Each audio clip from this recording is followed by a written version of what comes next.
민중의 소리 이완배 기자 함께하겠습니다. 이완배 기자님. 네, 안녕하십니까. 예, 자, 오늘 어떤 이야기 해볼까요? 예, 지난 주말 토요일에 검찰개혁을 요구하는 촛불 집회가 서울 서초구 대검찰청 앞에서 열렸죠. 네.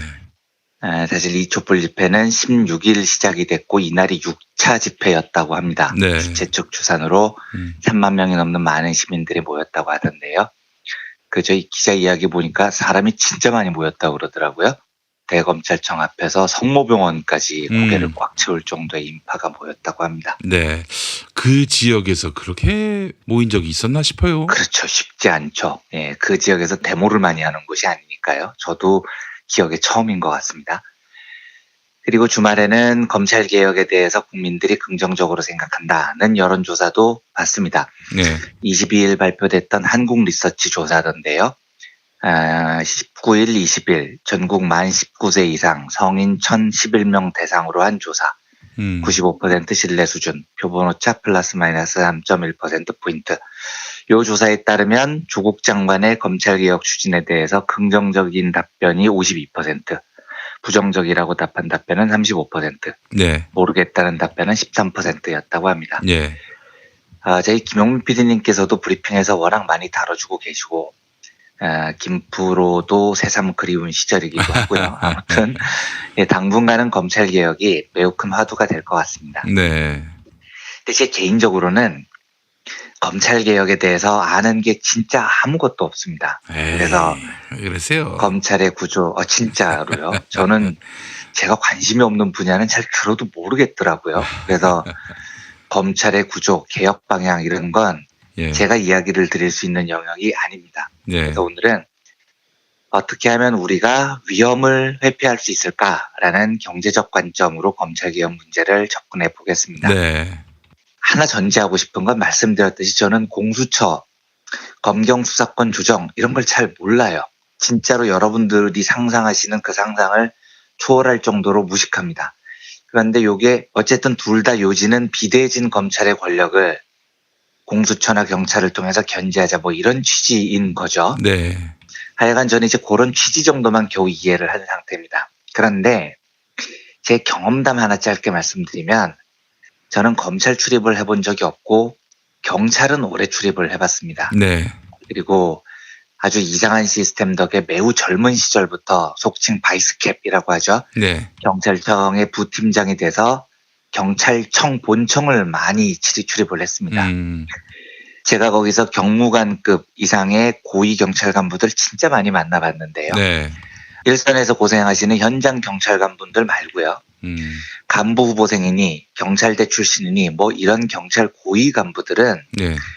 제가 정말로 못 믿는 사람들입니다. 네. 제가 거기 출입할 때 맨날 하던 농담이 야, 이 건물에는 대한민국에서 제일 쓰레기 같은 두 집단이 드나든다.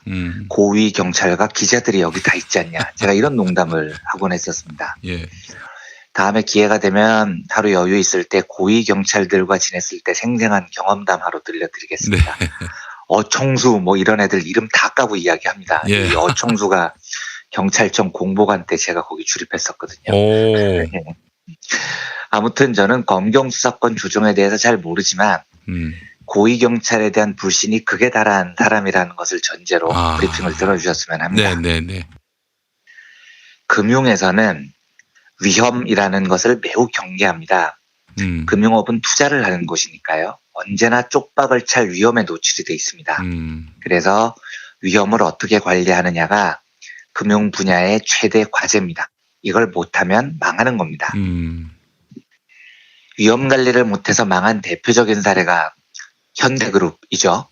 그 현대그룹 창업주 정주영 씨는 위험 관리 이런 개념 자체가 뇌에 없는 사람이었으니까요. 네, 뭐 위험이 있건 없건 불도저처럼 밀어붙이는 스타일인데 건설은 그렇게 하면 될지 몰라도 금융은 그렇게 하면 안 되는 겁니다. 그런데 이 사람은 금융도 그렇게 하면 될 거라고 생각을 하고 1999년 현대증권을 통해서 바이코리아 펀드라는 걸 만들어서 판매를 엄청나게 밀어붙입니다. TV 광고, 신문 광고 장난 아니었죠.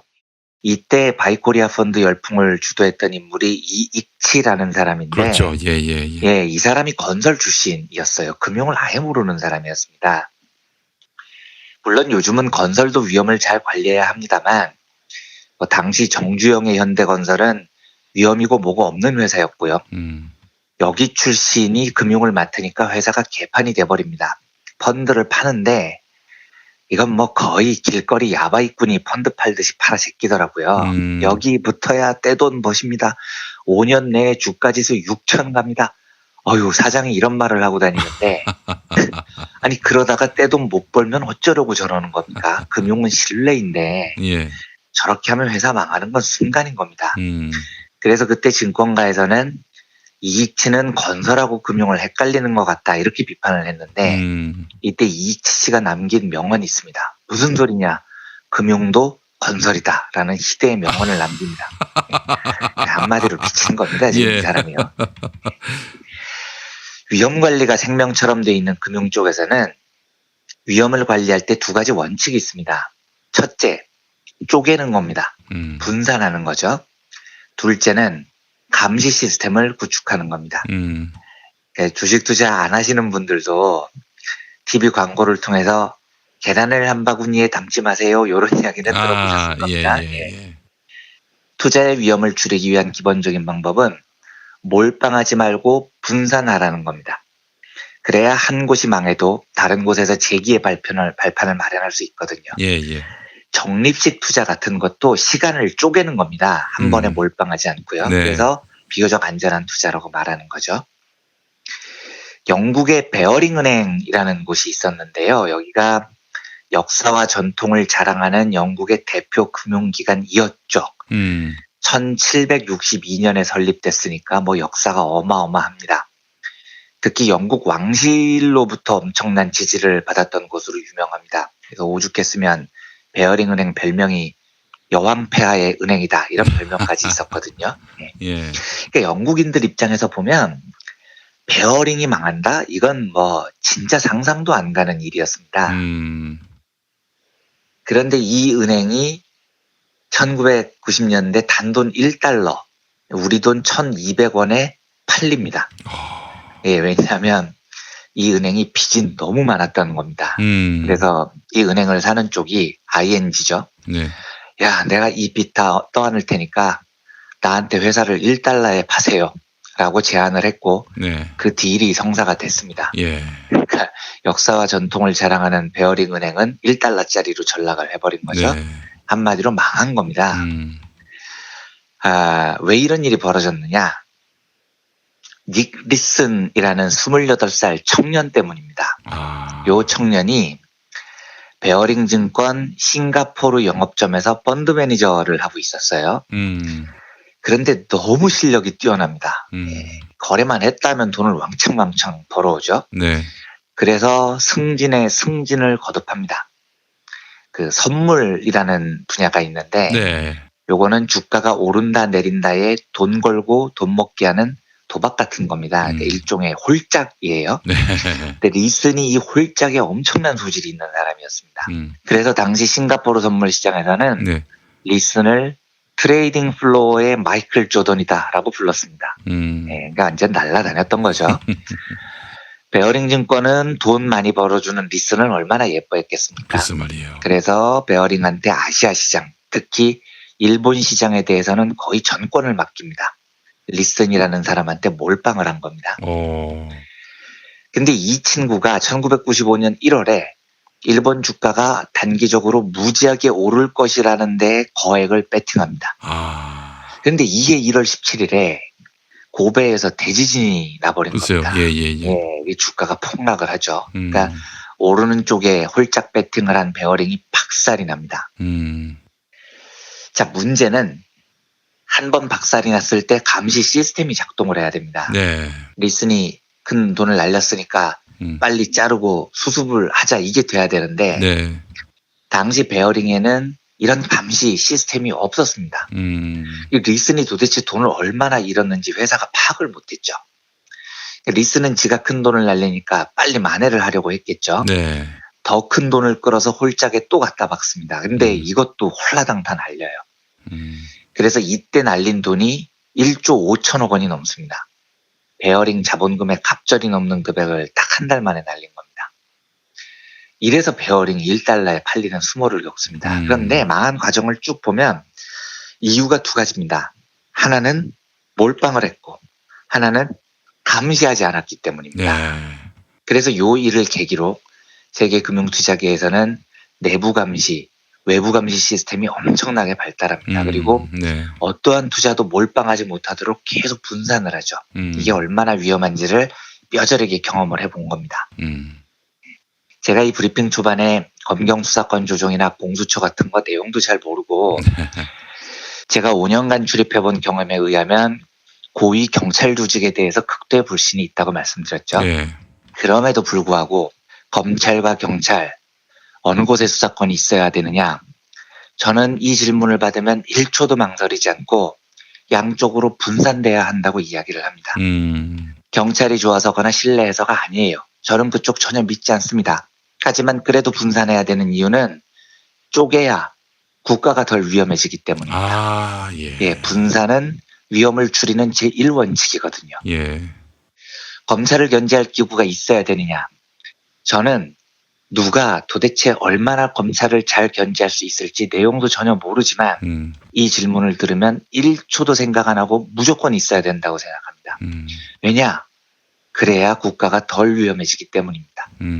외부 감시 시스템은 위험을 줄이는 두 번째 원칙입니다. 이 두 가지가 안 돼 있으면 몰빵한 곳이 폭주를 하는 겁니다. 그리고 그 폭주에 우리는 국가의 운명을 맡겨야 됩니다. 위험 관리를 생명처럼 생각하는 경제 쪽에서 보면 이건 너무 위험한 겁니다. 제가 우리나라 재벌 시스템을 극도로 위험하게 생각하는 이유도 이런 겁니다. 네. 권력이 분산이 안 돼 있고 외부 견제 시스템이 없잖아요. 이걸 잘 쌓았다고 믿는 서양에서도 네. 베어링 파산 같은 게 벌어지는데 우리는 이익치 같은 놈이 정주영한테 알랑방구 껴서 신뢰를 얻은 다음 금융은 건설이다 이지랄 하면서 펀드를 길거리 양아치 하듯이 팔아제끼니까 그룹이 날아가 버리지 않습니까? 네. 특히 주의할 점이요. 누군가가 잘할 때, 잘 나갈 때 이 두 가지 원칙을 꼭 지켜야 됩니다. 네. 과거에 잘했다는 경험이 미래에도 잘할 것이라는 보장을 뜻하는 게 아닙니다. 닉 리슨이 베어링을 파산시켰을 때 얘가 못 나가는 펀드 매니저가 아니었다니까요. 너무 잘 나가는 펀드 매니저였습니다. 네. 과거에도 쭉 잘 해왔다고요. 실적이 좋았다고요. 그러니까 걔한테 아시아 시장에서 상상을 초월하는 거액을 단독 판단으로 맡겼겠죠. 네. 그리고 감시도 안 했겠죠. 네. 왜요? 잘 해왔고 잘 나갔으니까요. 그런데 사고는 그럴 때 크게 납니다. 예를 들어서 검찰이 막강한 권한을 가지고 뭘 너무 잘해요. 비리 수사 엄청 잘하고 적폐청산 엄청 잘하고요. 그때 조심해야 됩니다. 그때 국민들이 아이고야 우리 검찰 잘한다. 검찰의 권력 다 몰아주자. 이러면서 권한을 검찰에 몰빵하고 외부 감시 시스템을 소홀히 하면 한 방에 국가가 휘청합니다. 검찰은 뭐든지 다 할 수 있잖아요. 네. 우리가 자유당, 공화당, 민정당, 민자당 이 군사독재 잔당 세력의 통치를 거치면서 얼마나 오랫동안 좋은 대통령을 갖는 것을 열망을 했죠. 그래서 드디어 정권 교체를 통해서 김대중 대통령을 국가 통치자로 두게 됐습니다. 네. 너무 기뻤죠. 저도 너무 기뻤습니다. 네. 그런데 이제 김대중의 시대니까 김대중 대통령이 정권을 장악해서 네. 박정희보다 더 큰 힘을 가지고 나라를 완전히 바꿀 것이다. 이런 생각이 들잖아요. 그런데 김대중 대통령의 평생 소신은 지방자치였습니다. 본인은 자서전에서 내 별명을 미스터 지방자치로 불러달라라고 말했을 정도였죠. 그 지방 분권에 엄청난 소신이 있었던 정치인이었습니다. 네. 실제로 우리나라 지방자치는 김대중 대통령의 1990년 13일간 단식 때문에 시작됐다고 해도 과언이 아닙니다. 글쎄 말이에요. 예. 김대중 대통령은 알고 있었던 겁니다. 우리가 좋은 대통령을 가질 수도 있지만 선거를 하다 보면 이명박, 박근혜 같은 대통령이 나오기도 해요. 그런데 권력이 한 곳에 몰빵돼 있으면 한순간에 국가가 가버립니다. 그래서 자치를 기반으로 국가 권력을 끊임없이 쪼개놓는 겁니다. 박근혜가 대통령이었을 때도 서울시장이 박원순이었기 때문에 우리가 버틸 수 있었던 여지가 있는 겁니다. 예. 우리가 왜 민주주의에서 삼권 분립을 합니까? 삼권 분립도 그런 거죠. 아무리 훌륭한 대통령이라도 대통령에게 권력을 몰빵하지 않고 세 곳으로 분산을 시킨 다음 의회라는 감시 시스템을 두잖아요. 물론 의회를 보면 자유당이 깔짝거리고 복장이 터지죠. 하지만 그렇게 나눠놔야 되는 겁니다. 왜요? 그래야 나라가 한 번에 훅 가는 걸 막을 수 있습니다. 자유당 꼴 보기 싫다고 지금 의회를 없애버리자. 박근혜가 대통령이 됐을 때 그나마 2016년에 민주당이 국회의원 선거에서 1위를 차지를 하면서 견제가 시작이 되는 겁니다. 네. 몰빵이라는 것은 그렇게 위험하고 감시 시스템이라는 것은 그렇게 위대한 겁니다. 네. 그래서 저는 검찰개혁에 대해서 매우 단순하지만 매우 분명한 생각이 있습니다. 검찰이 도대체 뭔데요? 뭔데 견제받지 않습니까? 뭔데 수사 권력을 독점하냐고요? 왜 외부로부터 감시받지 않습니까? 이건 위험 관리 측면에서 극단적으로 위험한 길입니다. 전 그래서 개혁을 찬성합니다. 경찰이 좋아서가 아니고요. 전 고위 경찰들 혐오한다니까요. 하지만 거기로라도 분산을 해야 한다면 쪼개야 됩니다. 검찰이 독점하던 권한을 검찰, 경찰이 나눠 가져서 과정으로 문제가 생기면 더 쪼개야 됩니다. 네. 외부 감시 시스템은 더 많이 둘수록 좋습니다.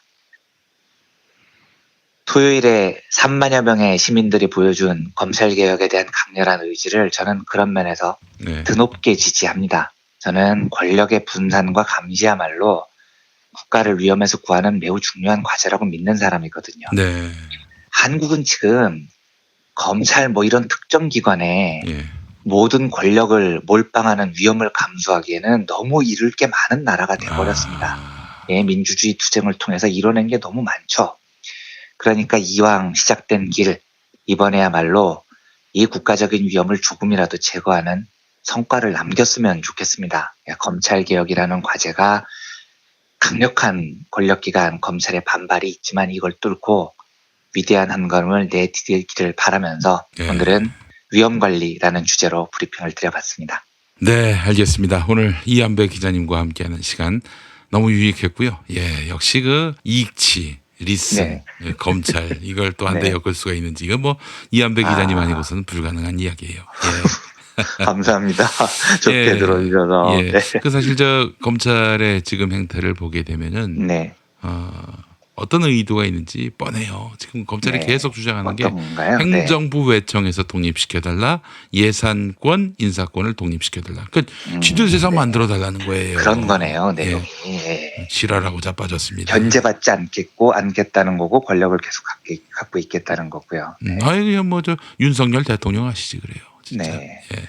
그건 정말 안 되는 겁니다. 말도 안 되는 소리죠. 특히 저는 좀 경악을 금치 못하는 부분은 뭐냐면은 예술 작품에 관한 혹은 뭐 논문 윤리성에 관한 검찰 수사가 개입된다? 끔찍합니다. 예, 이게 물론 그렇죠. 네. 표절도 뭐 그리고 또 그렇죠. 뭐 네. 예술 작품의 윤리성 문제 뭐 예컨대 이제 진짜 그렇네요. 위작이라든지 뭐 이런 거 이거 뭐 물론 형사적 처벌의 대상이 될 수는 있겠지만 그거를 검찰이 시시비비를 가린다?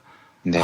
이거는 정말 끔찍한 예술적 사상을 통제하게 되겠네요. 예, 진짜 예. 위험해집니다. 네. 네. 또 거기까지 지금 검찰이 영역을 확대했어요. 이거는 사실 또 안타까운 건 뭐냐면은 네. 그 업계에서 검찰 들어오시오 또 이랬단 말이죠. 또 업계에서 진짜요? 들어와라 이러고 있는 건데 이건 정말 오바 중에서 개 오바입니다. 네. 예. 하여튼 그건 알아서들 판단을 해야죠. 사실 황우석 사건 같은 경우도 네. 우희정 교수도 말했지만은 그게 네. 횡령죄만 검찰이 개입을 했고 논문 표절이라든지 연구 윤리성 문제는 서울대에서 네. 알아서 판단한 거예요. 네. 또 그런 생각을 해봤습니다. 네. 그렇습니다. 네. 이한배 기자님 또 내일 뵙도록 하겠습니다. 네, 감사합니다.